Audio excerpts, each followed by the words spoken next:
di ba, dating Chief of Staff, General Sarmiento, PNP, yung dating DICT. Eliseo Rio. Eliseo Rio. Colonel Santiago ba yun? Kasi nainip nga sila dun sa resulta ng investigation. Kawawa ba?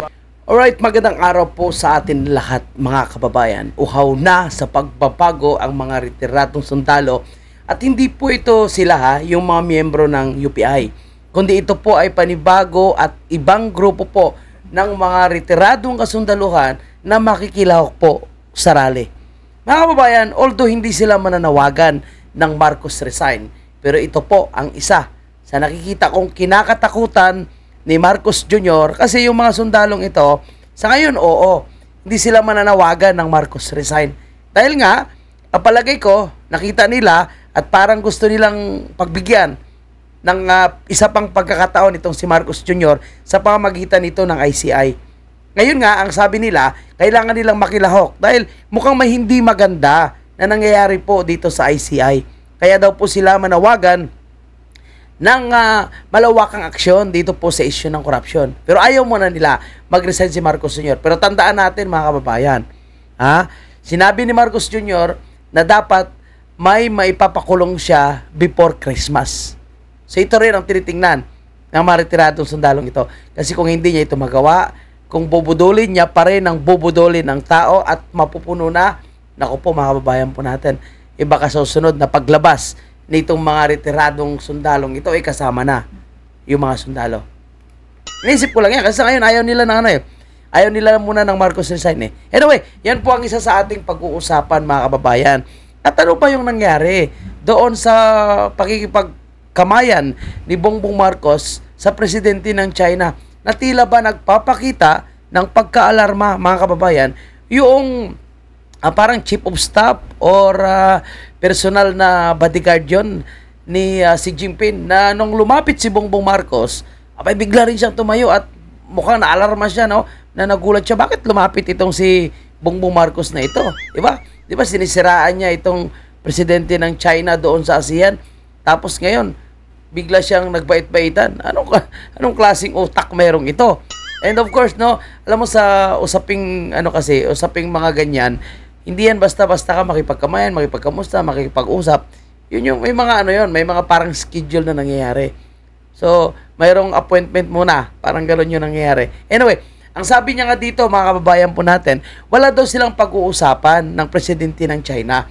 Kasi ang issue na alam niya lang is Swiss-Philippine Sea.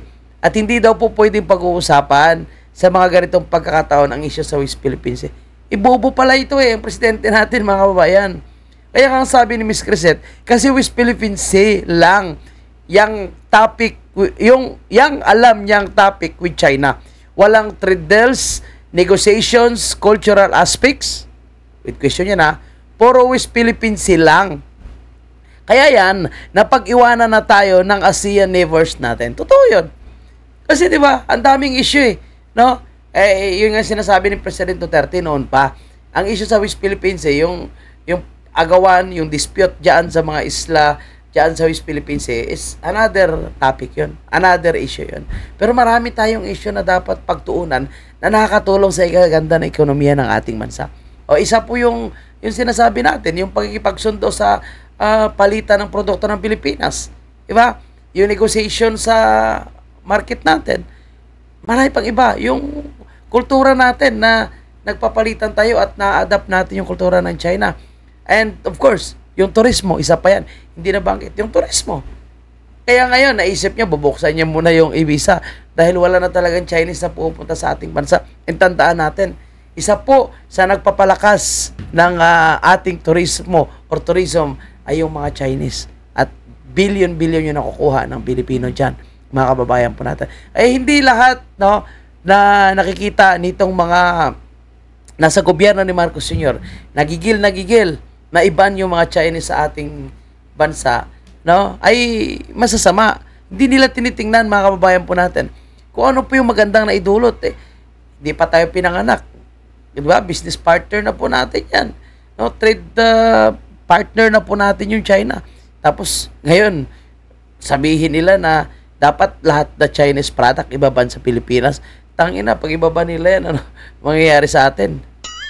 90% ng mga produktong ginagamit natin is made in China. Anyway, kung hindi pa kayo nakalike sa video ito, paki-like naman po mga kababayan po natin.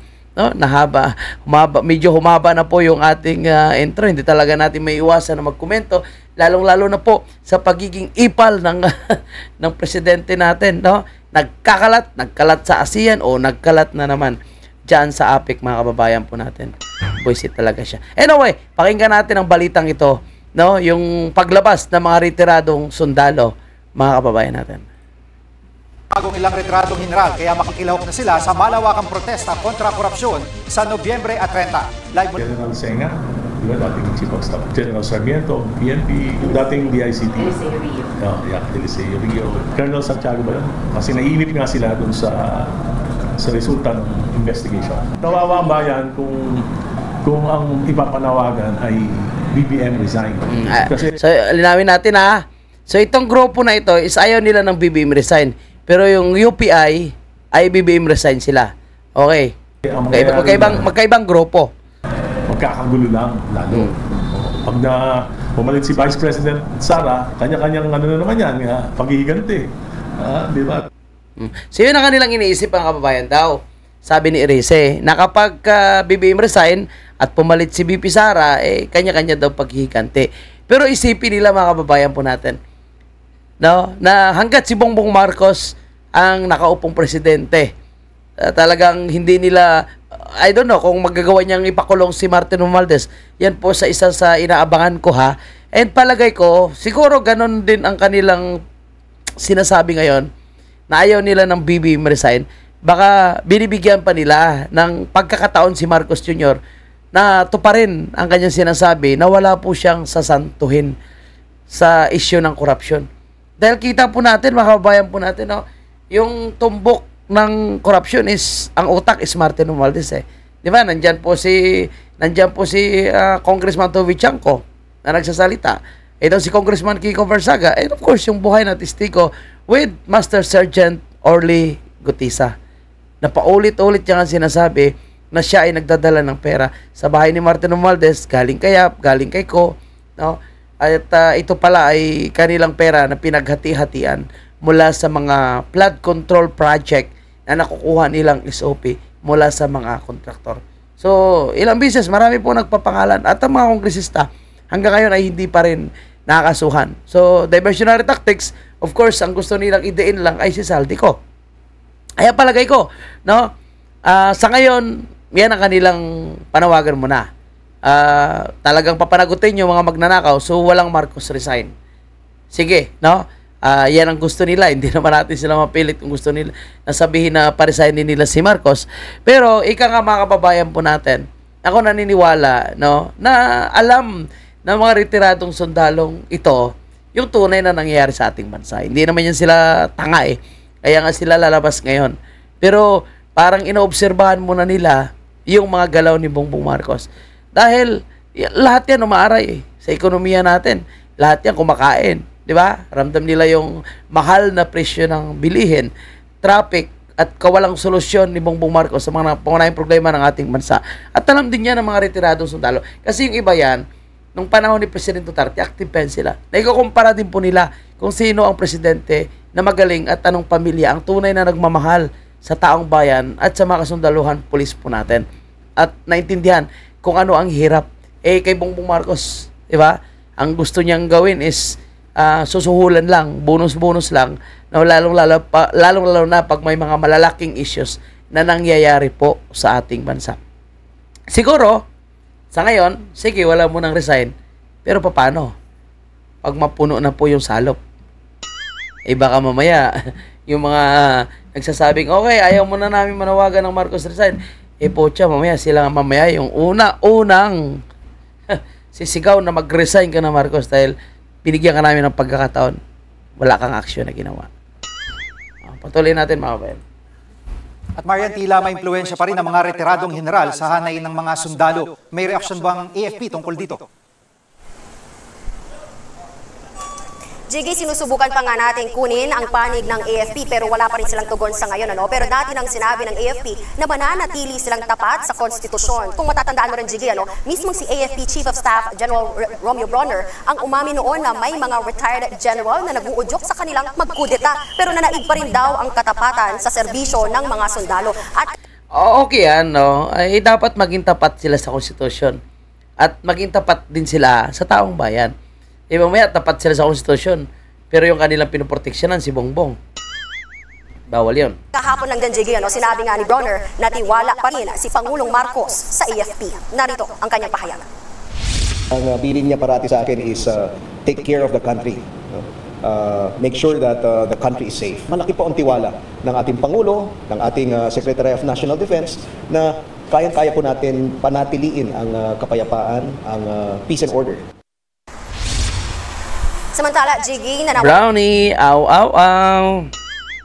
Paga naman ang ilang mga kongresista sa publiko na lumahok sa November 30 rally at huwag tumigil sa pagkalampag sa gobyerno hanggang sa may mapanagot sa korupsyon. Pakinggan natin itong kanilang mga pahayag. Tunay na horror story sa ating bansa ngayon ay ang mga ghost projects at matinding korupsyon. Sa katunayan nga, punong-puno ng trick or... Nako, ang grupong ito is medyo lumalaban lang ito, mga kabayan natin. Wala tayong maasahan dito, sabi nga ni Derek Darryl Yap, ito po ay medyo lumalaban lang. Kasi sinasakyan po nila ngayon ang issue ng corruption, ang issue ni Bongbong Marcos, no? At dinadamay nila si Vice President Sara. Para saan? Para makapanghikayat po sila, makarecruit po sila ng mas maraming miyembro nila. Yung putang ina na ito, hindi naman ito nanalo eh. Nanalo lang ito dahil pinatanggal nila yung Duterte Youth Party List. Dahil ang Duterte Youth Party List, iana yun sa kanilang hanay. Yun ang anay na dahan-dahan po silang sinisira at dahan-dahan po silang winawasak. Itong grupo na ito, yung mga kaliwa, iba yung kanilang advokasya.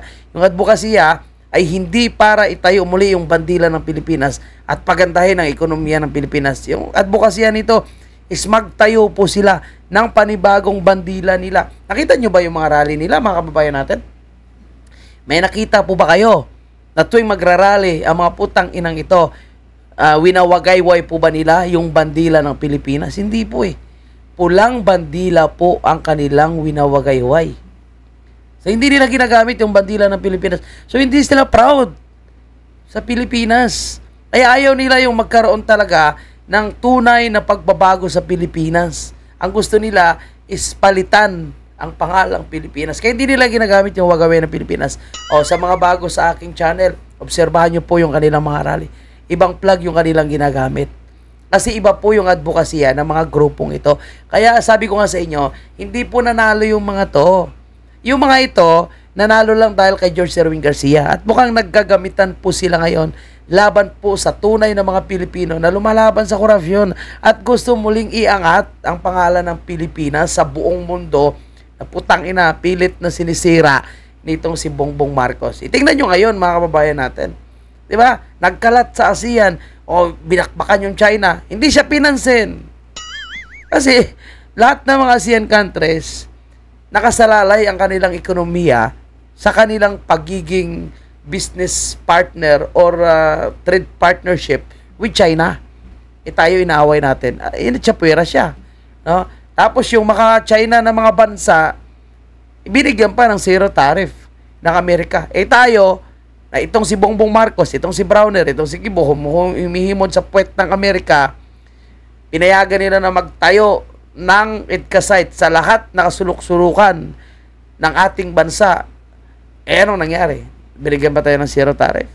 Tuwing binubomba po tayo ng China na sinasabi nila, dapat hindi tayo papayag na binubuli tayo ng China. Dapat hindi sila papayag na yung Pilipinas ay inaapi ng China sa West Philippines. Iputangin na kapag binubuli tayo ng China, binubomba ng tubig, sila observer lang. Kala ko ba, hindi kayo papayag? Bakit pag binubomba? Tapos si Bongbong Marcos tuduhimod. O kaya ngayon, medyo si Marcos Jr. bumalintong. Mamaya darating tayo dyan, mga kabayan po natin. Okay, pagpatuloy natin, o pakinggan nyo, yung sinasabi ng grupong medyo lumalaban lang. Ang tao, ang bayan, medyo lumalaban lang. Yan ang mga grupo na ito. treat ang gobyerno ngayon. Inep is real. Tandaan natin, kapag mas nagtatagal, mas pabor ito dun sa mga akusado. Ay, ngiwi. Umayos kang ngiwi ha. Makyat ka na sa bundok, girl. At Marian, matanong ko na rin, no, may reaksyon ba si Congressman Erice sa mga inimbestigang proyekto sa kanyang distrito, partikular yung mga proyekto sa ilalim ng termino ni dating Congresswoman Mitch Hayun-Uy? Sige, ipinakita nga ni Congressman Erice sa media yung mga nakatiwangwang na flood control projects sa kanilang distrito. Kabilang nga raw dyan, yung hukay sa gitna ng kalsada sa D. Aquino Street. Ginawan nga yan ng box culvert kontra baha sa halagang manong halos 100 million pesos. Pero hindi naman pala kailangan, lalo't hindi naman pala nagbabaha doon sa lugar. Ayon nga kay Erice, napakalaking akseraw nito sa pondo ng gobyerno. Samantala, ibinahagi nga rin ni Erice na may 5 proyekto pa yung mga diskaya sa kanilang distrito. Ipatitigil na raw niya yung kontrata. Okay na yan. Pakulong nyo na yan. Si Oy na yan. Kasi isa pa rin yan. Yabang ng, ano na yan, ng babae na yan. Pumirma ng impeachment ni VP Sara. Binigyan pa yan ng posisyon ni Tatay Digong, ha? So, deserve po ng mga traidor na yan na dapat makulong yung mga yan. Pero, naku po, wag nyo namang yan lang yung ikukulong nyo. Ang luwag-luwag po ng kulungan na pinagawa nyo, tapos ilan lang ipakulong nyo, dapat si Martin Romualdez sa CR yan ikulong.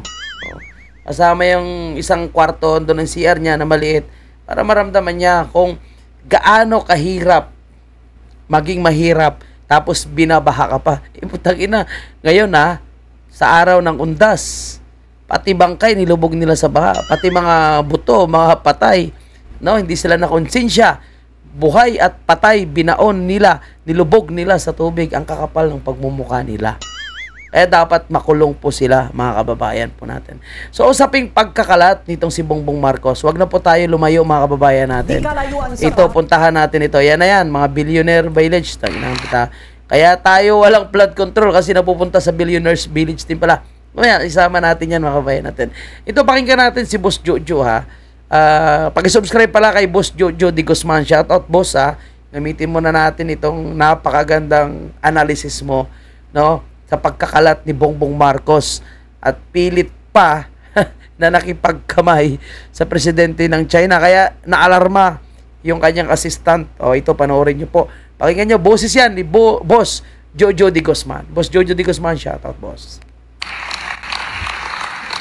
Dito pagkatapos ni Xi Jinping magsalita, mapapansin niyo yung difference ng shake hands ng dalawa.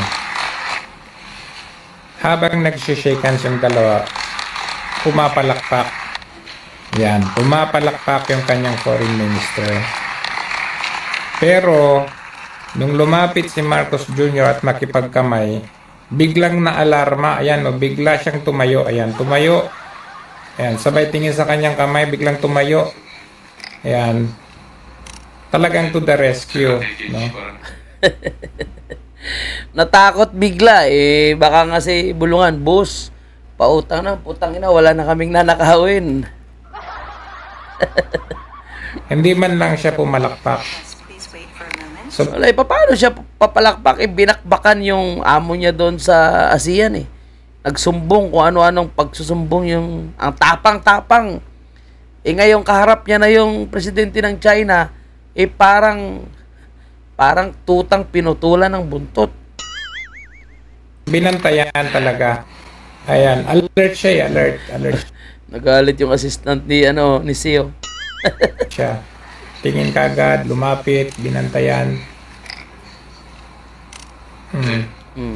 So may something. Iba talaga.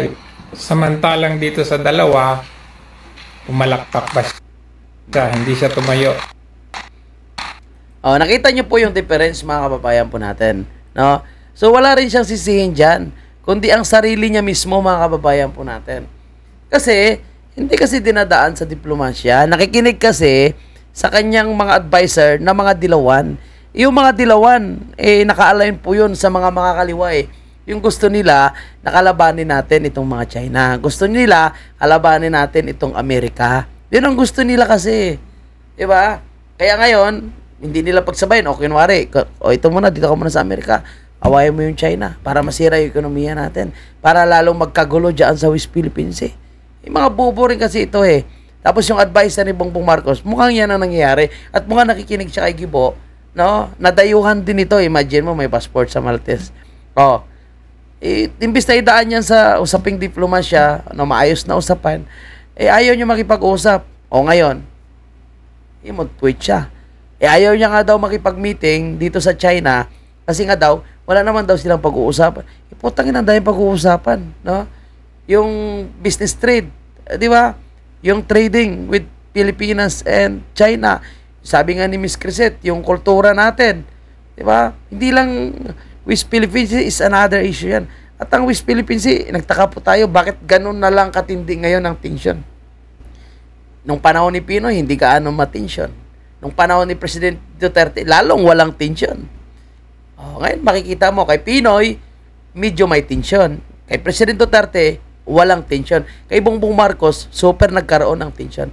Nakita nyo, kung sino yung presidente na nagbigay pa, naglagay ng alanganin sa atin, lalo na po yung mga mangingisda po natin, kababayan, dyan sa West Philippines.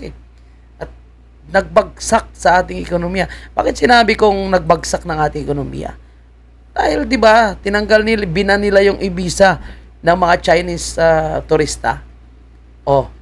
Nasaan yung mga milyong-milyong Chinese turista na napapakinabangan po natin? Okay sana kung hindi natin kailangan yung mga Chinese na yan.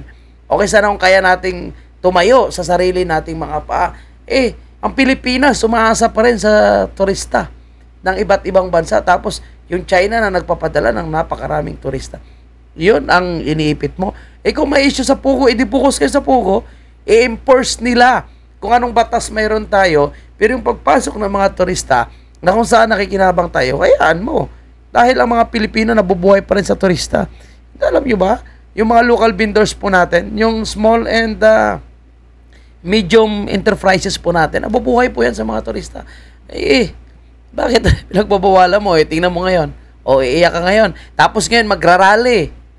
Yung mga Pilipino, dahil sa pahirap na ginagawa mo, mananakot ka, sasabihin mo. No?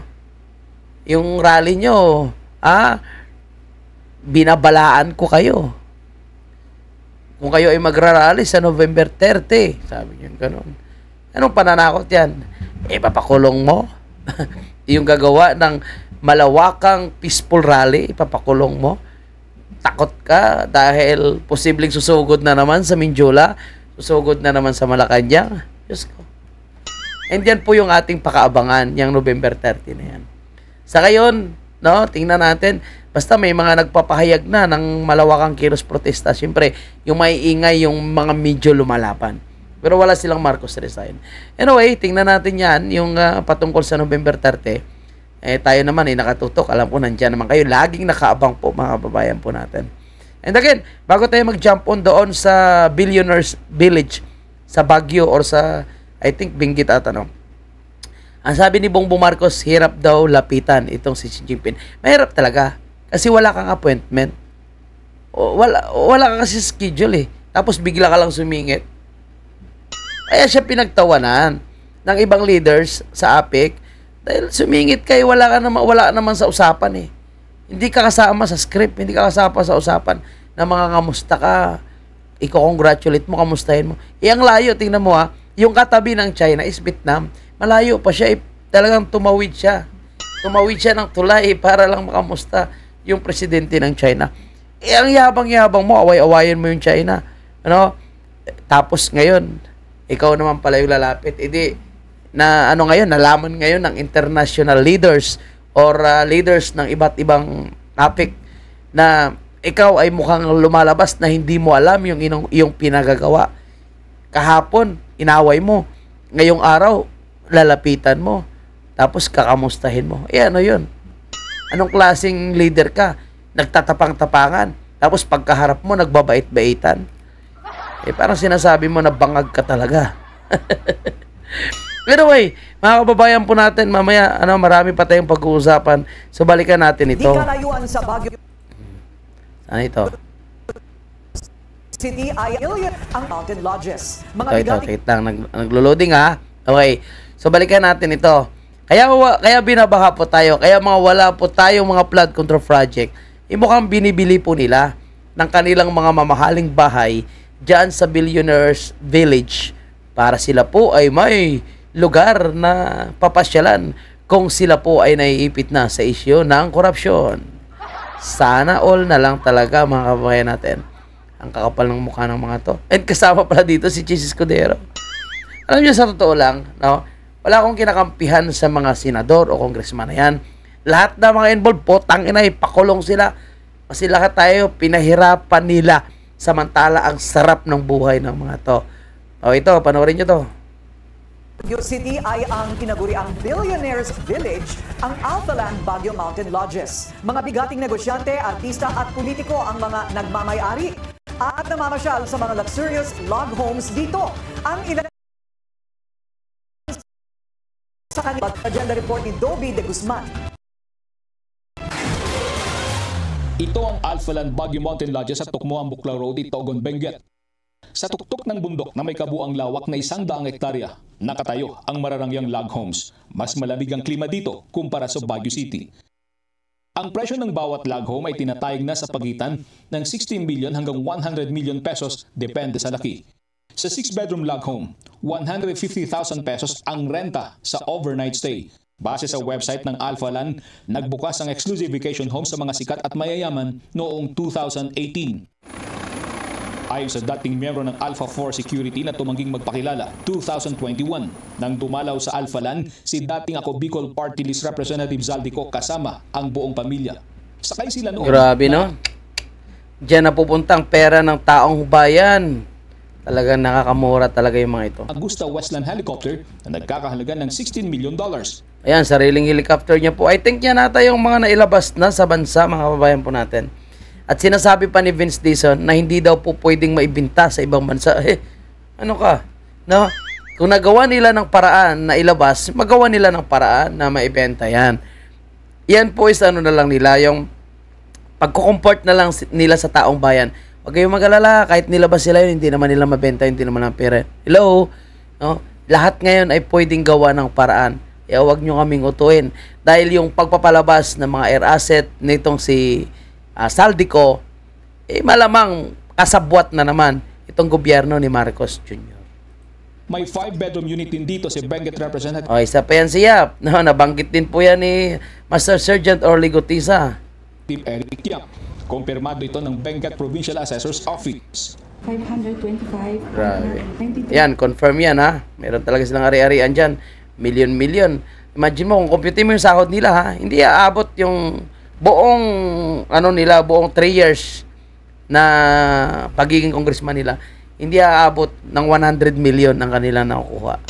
Pero sa isang proyekto lang, kaya nilang makakuha ng 100 million. Square meters. Tapos, including doon, 31.13 square meters na parking lot. One-story building lang siya. Saan po yan, ma'am? Sa Bulacan, Itogon Building. That is a place where matatagpuan po yung... Pagbubunyag pa ng informant, may 6-bedroom unit din si Senator Francis Escudero. Pero Oy, Escudero, mayroon ka rin pala dyan. Hindi raw ito nakapangalan sa senador. Bagkus ay sa Charm of Baguio Log Homes Holdings Incorporated. Sa records ng Provincial Assessor's Office, walang Alphaland Log Home Unit na nakapangalan sa senador at sa Charm of Baguio. Sa pananaliksik ng Billionaire News Channel, nakita sa website ng Alphaland Corporation na kasama sa mga board of directors si Senator Francis Escudero. Sa official FB page ng Alphaland, makikita rin ang larawan ng senador, ang kanyang asawa na si Heart Evangelista at ilang pang individual na dumalo sa kaarawan ng aktres at ng wedding anniversary ng dalawa noong February 28, 2020. Nagpadala ng mensahe ang BNC kay Senator Escudero para humingi. Ayan, antayin natin yung sagot ni Escudero dyan, mababayan natin. Pero hindi pa siya sumasagot. Sa Alphaland din ikinasal noong July 28, 2023 si Quezon City 1st District Representative Arjo. Ayan, no? Yung mga nagdidepensa dito kay Arjo, mga kababayan po natin. Nakita nyo naman, di ba? Kung gaano po kamamahal yung kanilang mga ari-arian ngayon. May sariling bahay pa po sila sa ibang bansa. Yung sinasabing, hindi, mayaman na yung mga yan. Pinaghirapan nila yan, nag-artista yung mga yan. Alam nyo, kahit nag-artista, no, mayaman na po sila. Hindi naman sila ganun kadali na lang na makabili nitong Billionaires Village or bahay sa Billionaires Village. Di ba? Eh kung bilyonaryo na sila, eh bakit pa sila mag-aartista? Bakit hindi na lang sila magninegosyo? Di ba? So, pumasok sila sa politika.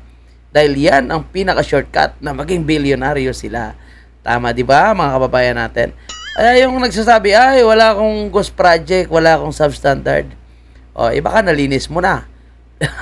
Eh, kung si Sandro Marcos nga daw, 24/7, no, yung paghahabol para makup up yung mga substandard at mga ghost project sa kanyang nasasakupang distrito sa Ilocos Norte. Sabi ni Manong Chavit Singson. Eh, kay Alger, baka ganun din. Eh, nagsasabi, ito ginagamit lang si Aljo kasi nga, artista, pang-divert para mag-ingay.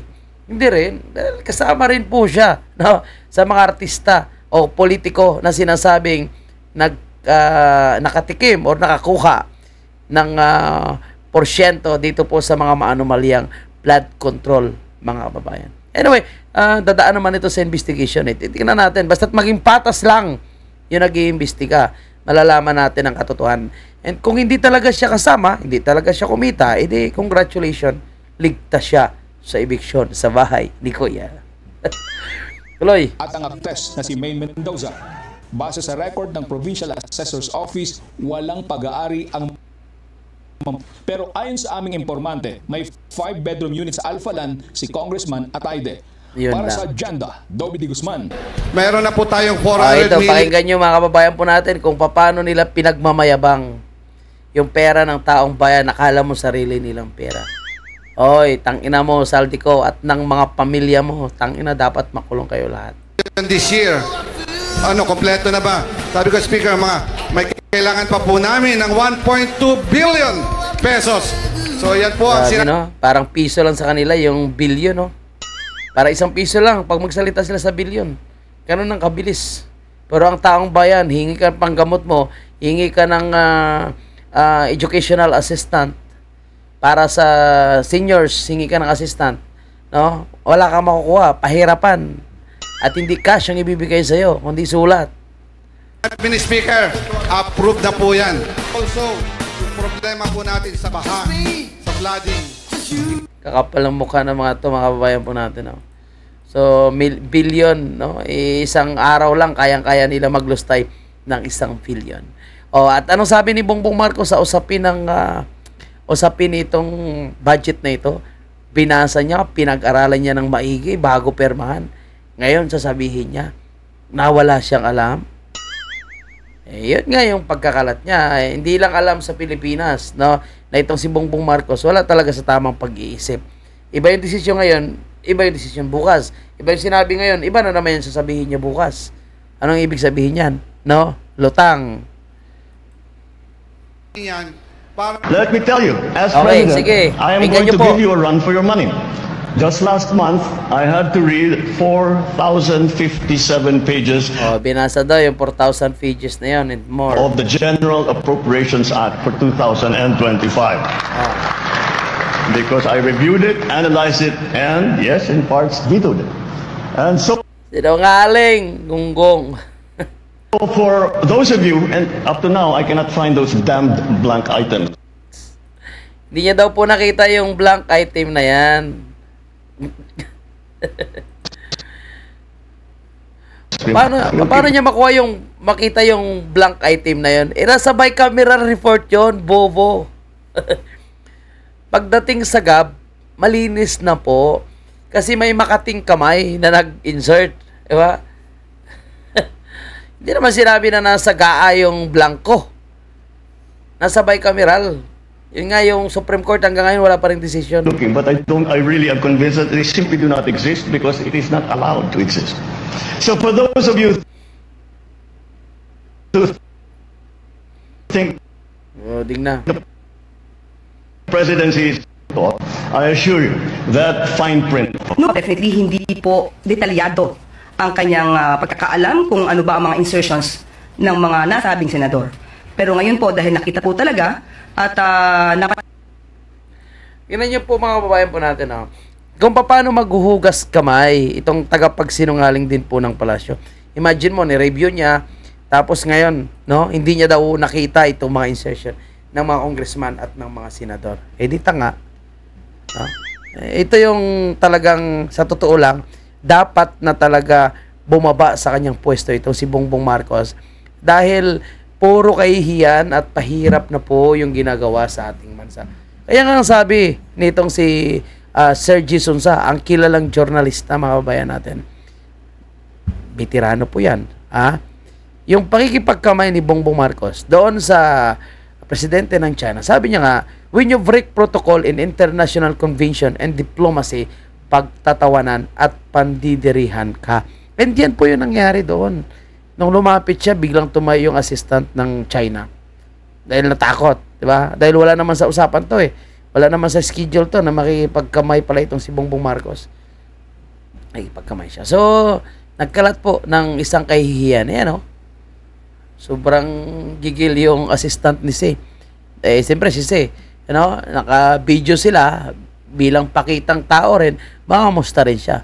Pero siyempre wala siyang titiwala. Putang ina, gago na ito eh. Ito yung nagpakulong sa aking kaibigan na si Rodrigo Roa Duterte. Ito, traidor ito. Baka mamaya, traidor rin din tayo nito. Ay wala silang tiwala dyan. Mga kababayan natin. Na ito, maganda mga kababayan natin. Alam ko, medyo matagal na ito, pero mukhang binuhay nila ulit. Tingnan mo, sa isang memorial chapel, nakapangalan na po itong si Saldico and si Martin Romualdez.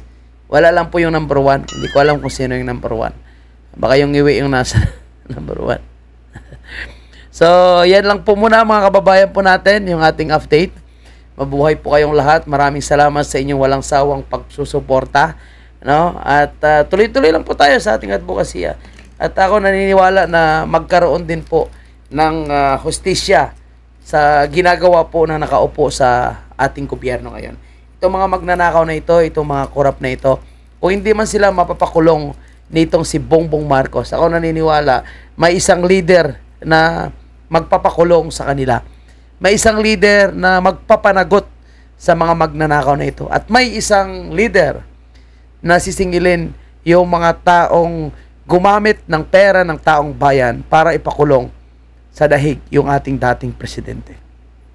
Hindi man ngayon siguro, dahil kontrolado pa nila, nasa kanila po yung pera ng taong bayan at siya rin po yung ginagamit para sa pang-aapi ng taong bayan. Pang-aapi sa mga lumalaban sa korupsyon at nagbubulgar ng kanilang katiwalian. Pero time will come. Ika nga, the day of reckoning is coming. At yan po yung ating abangan at sila naman po ang iiyak at maghihimas-rihas. So maraming salamat po mga kababayan po natin. Shout out sa lahat. At kung kayo po ay umabot sa puntong ito, huwag kalimutan mag-like. At kung kayo po ay hindi pa nakasubscribe, mag-subscribe na kayo mga kababayan natin para lagi po kayong updated dito po sa ating mga panibagong reaction video at sa ating pagla-livestream din mga kababayan. Maraming salamat and God bless everyone.